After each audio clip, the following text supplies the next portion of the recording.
Daily બ્લોગમાં હસતું રહેવાનું, ખુશ રહેવાનું, આવી જ રીતે ચહેરા ઉપર સ્માઈલ રાખવાની. તો આજે વ્લોગની શરૂઆત 12:30 વાગ્યાથી મેં કરી છે અને જો અત્યારે બાપ દીકરી બે છે ને, જો બાધી હાલે. સાહેબ જય શ્રી કૃષ્ણ. હે તારે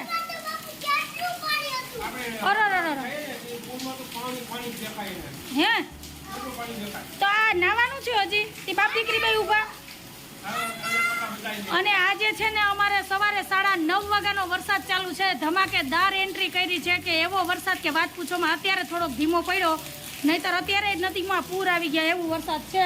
અને ધારા જો પલળીને આવી તો હવે તમારે શી જ જવું ને. આજે સાહેબે દુકાને નથી ખોલી, સવારના દુકાને નથી ગયા. હા હવે ગાડી લઈ લ્યો અંદર, ક્યાંય નથી જવું બાપા. એ બેન આ જો ધારાનું બેગ પલળી ગયું અને એમાં ટીપા પડે પાણીના. તો બુકે પલળી ગઈ છે. હવે છે હું ધારા નામે બુકમાં. અને એમાં તમે બેગ લઈને ગયા હતા પાણી જોવા. આ ભીના કપડા અંદર નાખ્યા હતા. જો ધારાનું ફ્રોક અંદર, પછી તો પલળે જ ને. આ બુક પલળી ગઈ. વાહ જો કેવા હોશિયાર ને પપ્પા. પણ તો આને જો વરસાદ વહી હજી તમારે એને વાત જ કરું છું. અને ધારાને નાવા જવું છે. જો તાલાવેલી તો જોવે ને. ધારા બીમાર પડીશ દીકરા. છોકરાઓને વરસાદ ને તો હું હોય ને એ ખબર નહીં. આમ જો સાહેબ. હા આજ મીટિંગ હતી. સારું હાલો. આજે જો ધારાની સ્કૂલે મીટિંગ હતી. વરસાદ એવો ચાલુ હતો એટલે સાહેબ ગયા હતા તેડવાને. પહેલી વાર ધારા 1.5-2 વર્ષ થયા સ્કૂલે જઈને, એમાં પહેલી વાર સાહેબ મીટિંગમાં ગયા હતા. નહીતર મારે જ મીટિંગમાં જવાનું. સાહેબ ક્યારે જાય નહીં. અને ધારાની મસ્તી જો. અને સાહેબે વાક્યું ફિટ કર્યું હતું ને, કાઢી નાખ્યું. જો એ તો મેં તમને પહેલાં સમજાવ્યું હતું પણ તમે સમજો નહીં. માનો તમે કોઈનું તો એમ કે બાયુને કંઈ ખબર ન પડે, અમને ખબર પડે.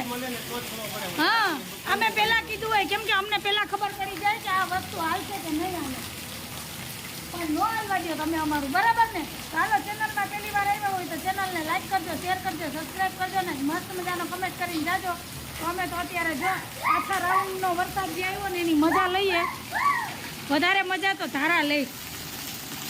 ક્યાં ધારા કે તો ઓલું આવરે વરસાદ.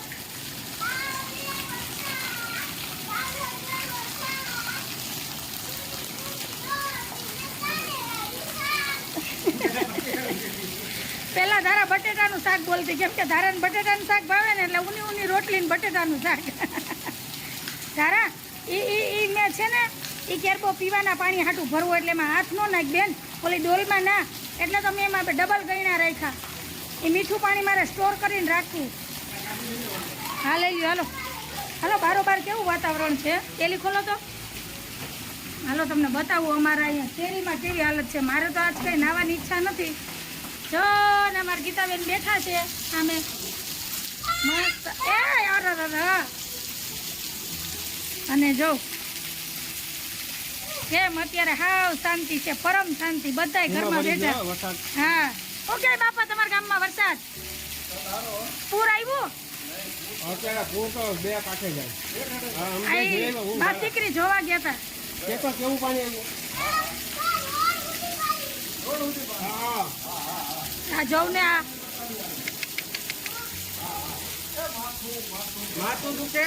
પછી જો આવે કઈ ને ધારા માથું દુખે એટલે હવે મારવાની. હાલો તો મળ્યા બુદ્ધિનું પ્રદર્શન. રેનકોટ કાઢી નાખ્યો ને હવે છત્રી લઈને ગાડી અંદર લઈ છે ને. પછી કે મને કે સાહેબ ના અમારે છે ને ખેલ જ હોય હો. એવા કામ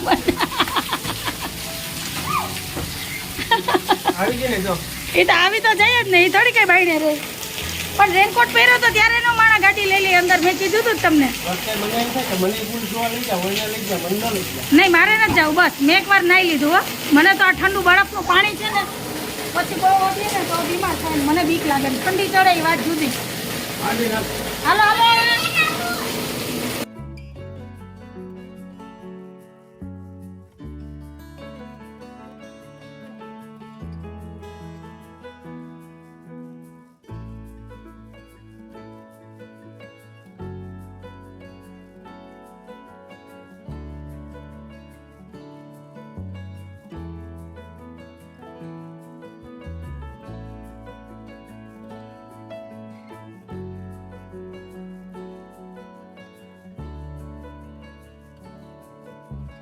બધાના રિક્વેસ્ટથી અને તમારા બધાના આગ્રહથી હું આજે એક મસ્ત મજાની અળવીના પાનની રેસીપી લઈને આવી ગઈ છું. તો આજે હું તમારી એને ડિટેલમાં શેર કરવાની છું કે અળવીના પાનમાંથી અલગથી કઈ રેસીપી બનીને તૈયાર થાય. તમે ઢોકળા તો મોસ્ટ ઓફ બધાએ ખાધા જ હશે અને બનાવતા પણ હશો, પણ આજે હું એક અલગ જ રેસીપી તમારી એને તમારી સાથે શેર કરવાની છું. તો હાલો જોઈએ એના માટે આપણે કઈ કઈ વસ્તુ જોવે અને કઈ તૈયારી કરી છે. તો હાલો બનાવવાની શરૂઆત કરીએ. તો સૌથી પહેલાં તો લેવાના છે આપણે આ અળવીના પાન, જેને આપણે પાત્રા પણ કહીએ છીએ. એને સરસ રીતે ધોઈ અને આમાંથી આપણે જે રગુ કહીએ ને એ ચાકારીની મદદથી કાઢી લેવાની છે બરાબર. જે કૂણા પાન હોય તો એટલી બધી કાઢવી નહીં પડે, નહીંતર તમારે બરાબર ધોઈ સાફ કરી અને આ રગુ કાઢી અને પાન તૈયાર કરવાના છે. મેં અત્યારે એક જોડી લીધી છે એટલે 10 થી 12 પાન લીધા છે. અને હાલો તો હવે આપણે મસાલો બનાવવાની શરૂઆત કરીએ. તો મસાલામાં પહેલાં તો મેં લીધા છે 3 મીડિયમ સાઇઝના બાફીને બટાકા. અહીંયા છે આદુ મરચાં ને ઝીણું કટ કરીને લીધું છે, ખાંડ, ચોખાનો લોટ, 1 લીંબુ, સિંગદાણાનો ભૂકો, પછી ધાણા ઝીણી અને રેગ્યુલર જે મસાલા આવે એ બધાય, સ્વાદ પ્રમાણે મીઠું, અને બાઇડિંગ માટે આપણે લીધો છે ચણાનો લોટ, અને થોડીક આપણે એક્સ્ટ્રા સ્વાદ આપવા માટે ચપટી વરિયાળી લીધી છે અને ગરમ મસાલો. તો હાલો પહેલાં આપણે છે ને મસાલો બનાવવાની શરૂઆત કરીએ. તો સૌથી પહેલાં આપણે બનાવશું મસાલો. તો લોટને આપણે એક સાઈડ રાખી દઈએ અને બટેટા જે બાફીને તૈયાર કરીને રાખ્યા છે એને બરાબર હાથેથી મિક્સ કરી લેવાના છે આ રીતે.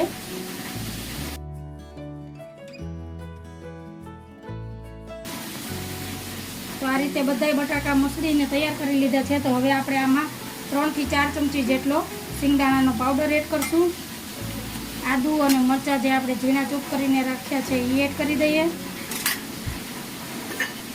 સ્વાદ અનુસાર મીઠું, અડધી ચમચી હળદર પાવડર, 1 ચમચી જેવું ધાણા જીરું પાવડર, 2 ચમચી લાલ મરચું પાવડર. અને તીખું તમે વધારે ખાતા હોય તો વધારે એડ કરજો, કેમ કે મારે ધારા નાની છે એટલે એ પ્રમાણે એડ કરવાનું. અને જે લીલા મરચાં એડ કર્યા છે એ પણ તીખા છે. એ જે મીડિયમ 2 સાઇઝના મરચાં લીધા હતા ને ઝીણું કટિંગ કરીને મેં આમાં એડ કર્યું, એટલે તીખાશ તમે તમારા પ્રમાણે વધતા ઓછી કરી શકો છો. હવે આપણે આમાં એડ કરીએ 1 ચમચી ખાંડ અને 1 લીંબુનો રસ.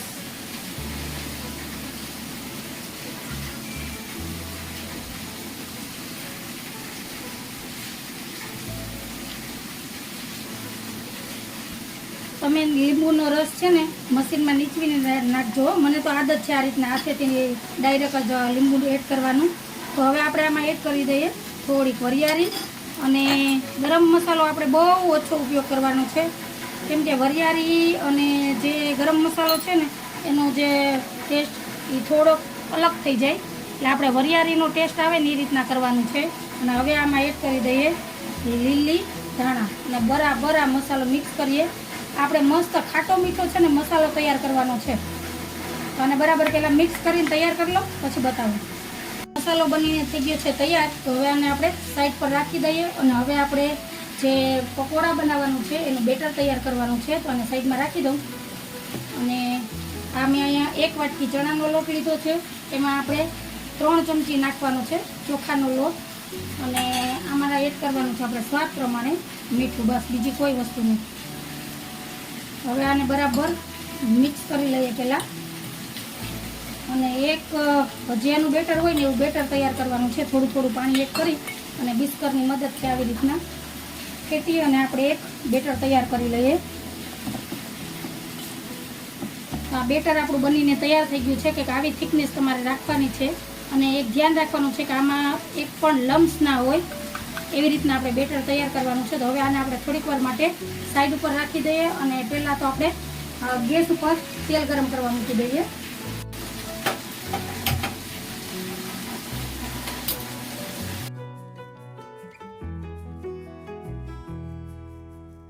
હાલો તો તેલ ગરમ કરવા મૂકી દીધું છે. તો હવે આપણે જે અળવીના પાન લીધા છે એ લઈ લઈએ અને આપણે પકોડા બનાવવાની શરૂઆત કરીએ. તો 2 પાન લેવાના છે અને પાનને તમારે આવી રીતના ઊંધા રાખવાના છે, સીધા નહીં, આવી રીતના ઉલટા, જેમ આપણે ઢોકળા બનાવીએ એમ.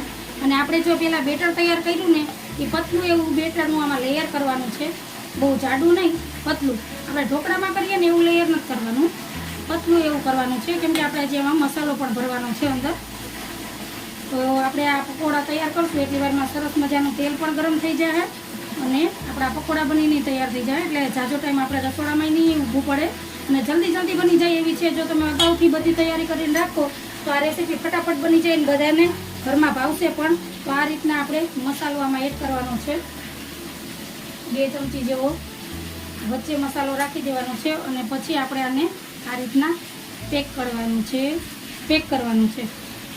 સાઈડ તમારે પ્રોપર બંધ કરવાની છે. જરૂર પડે તો આપણે જે બેટર બનાવીને તૈયાર કર્યું એની સ્લરી આવી રીતના લગાડી દેવાની અને પછી આ સાઈડ વાળી દેવાની છે અને પ્રોપર આ રીતના પેક કરી દેવાની છે. તો આવી રીતના તમારું પકોડું બનીને તૈયાર થઈ જાય. અને આ જે સાઈડ ખુલ્લી છે એ કોઈ ટેન્શન નથી લેવાનું, કેમ કે આને આપણે આ જે ચણાનું બેટર તૈયાર કર્યું છે ચણાના લોટનું આમાં ડીપ કરીને જ ફ્રાય કરવાની છે. એટલે ખુલશે નહીં અને પ્રોપર પકોડું બનીને આપણું તૈયાર થઈ જાય. પણ તો પણ હું તમને એક આ બતાવી દઉં કે આવી રીતના પેક કરશો ને એટલે આ એકદમ પેક થઈ જાય ચારે બાજુથી. તો આ રીતના હું બધા પકોડા બનાવીને પહેલાં તૈયાર કરી લઉં અને પછી આપણે તેલમાં કરીએ ફ્રાય. બધા પકોડા બનીને થઈ ગયા છે તૈયાર અને તેલ પણ ગરમ થઈ ગયું છે. તો હવે આપણે આને જે આપણે ચણાના લોટનું બેટર કરીને તૈયાર રાખ્યું છે એમાં બરાબર રીતે ડીપ કરવાનું છે ચારે બાજુથી વ્યવસ્થિત, કે આપણું જે પાન છે એ કવર થઈ જાય. જેમ આપણે બટેટાવડા બનાવીએ ને એ જ રીતના, પણ થોડુંક સંભાળીને ધ્યાન રાખવાનું કે આ ખુલી ન જાય. ડીપ કરી સરસ અને આને આપણે ગરમ તેલમાં એક જ ચડવાનું રહે. આવી રીતના આપણે એને ફ્રાય કરવાનું છે અને ધીમી આંચે જ આને ફ્રાય કરવાનું છે. અને 25% જેવું ફ્રાય થઈ જાય એટલે આપણે પહેલાં બહાર કાઢી લેવું અને પછી પાછું ફ્રાય કરવાનું છે. એટલે એકદમ ક્રિસ્પી પકોડું બનીને તૈયાર થાય, સોફ્ટ નહીં બને. અને આપણે 2 વખત ફ્રાય કરવાનું છે. તો હાલો આ ફ્રાય થાય પછી તમને બતાવું. હાલો તો હવે આને આપણે પલટાવી લઈએ. એકદમ ક્રિસ્પી બની તૈયાર થઈ જાય. અને હવે આ 25 થી 30% જેવું ફ્રાય થઈ ગયું છે. તો આ પકોડાને આપણે અત્યારે કાઢી લઈએ અને બીજું પકોડું ફ્રાય કરી લઈએ. પછી એક આરે આપણે પાછા પકોડાને ફ્રાય કરશું. તો આવી જ રીતના બીજું પકોડું પણ ફ્રાય કરી લઉં.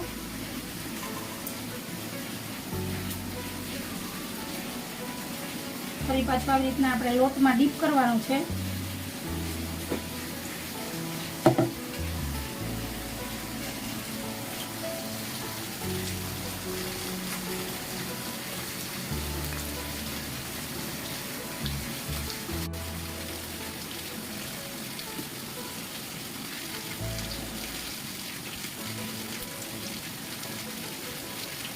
તો હાલો એક વખત મેં બધા પકોડા ફ્રાય કરી લીધા છે. તો હવે આપણે આને ફરી વખત ફ્રાય કરવાના છે એટલે એકદમ કુરકુરા અને કરારા બનીને તૈયાર થઈ જાય.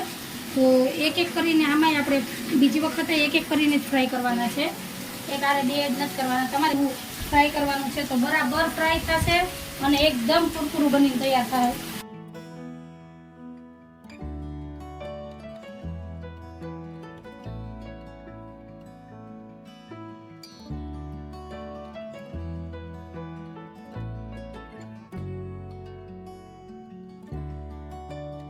તો જો મસ્ત કુરકુરું પકોડું બનીને થઈ ગયું છે. તો આ છે પાતરાનું પકોડું. તો આને આપણે એક ડીશમાં કાઢી લઈએ અને હવે બીજું આવી જ રીતના આપણે ફ્રાય કરી લઈએ. પછી આપણે સર્વ કરીએ ગરમા ગરમ પાતરાના પકોડા.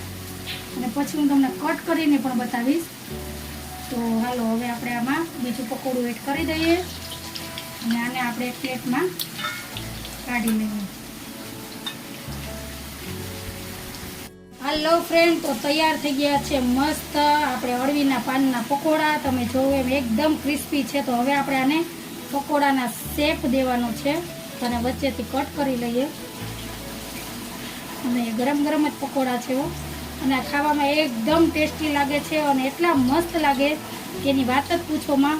અને તમે આજે જ છે ને રાતના જ આ રેસીપી બનાવો અને તમારા ઘરમાં બધાને ખવડાવો. જલ્દીથી માર્કેટમાંથી લઈ આવો અળવીના પાન, કેમ કે અત્યારે તો ભરપૂર પ્રમાણમાં મળે છે માર્કેટમાં અને સસ્તા પણ છે. 10 રૂપિયાના 20 રૂપિયાના લઈ આવશો એટલે તમારે આરામથી બધા ખાઈ લે. તો હવે તમને જો બતાવું આ રીતના આપણા અળવીના પાનના પકોડા બનીને તૈયાર થાય છે. અંદર છે મસ્ત ખટ મીઠો બટેટા અને સિંગદાણાનો મસાલો, જે ખાવામાં એટલો ટેસ્ટી લાગે છે. તો તમે જરૂરથી ટ્રાય કરજો ને હજી સુધી મારી ચેનલ તમે સબસ્ક્રાઈબ ન કરી હોય તો એ પણ કરી લેજો. તો હાલો હવે સર્વ કરીએ અને પછી તો ફાઇનલી આપણા અળવીના પાનના પકોડા બનીને તૈયાર થઈ ગયા છે. આ છે આંબલીની ચટણી અને અહીંયા છે પુદીના મરચાં અને ધાણાની ચટણી. તો આની હારે ખાવાની બહુ જ મજા આવે છે. અત્યારે ચોમાસાનું વાતાવરણ છે અને મસ્ત બહાર વરસાદ આવે છે. જો ગરમા ગરમ અળવીના પાનના પકોડા મળી જાય તો વાત જ હું કેવી. તો આ હતી મારી રેસીપી. તમને કેવી લાગી અને તમે જરૂરથી ટ્રાય કરજો અને મને કમેન્ટ પણ કરીને કહેજો કે તમને આ રેસીપી કેવી લાગી. અને જો તમને મારી રેસીપી ગમી હોય તો મારા વિડીયોને લાઇક કરજો, શેર કરજો, સબસ્ક્રાઈબ કરજો ને એક મસ્ત મજાનો કમેન્ટ કરીને જાજો. તો ફરી પાછી કાલ મળીશ નવા વિડીયો સાથે. જય શ્રી કૃષ્ણ, જય માતાજી, આવજો, જય ભોલેનાથ.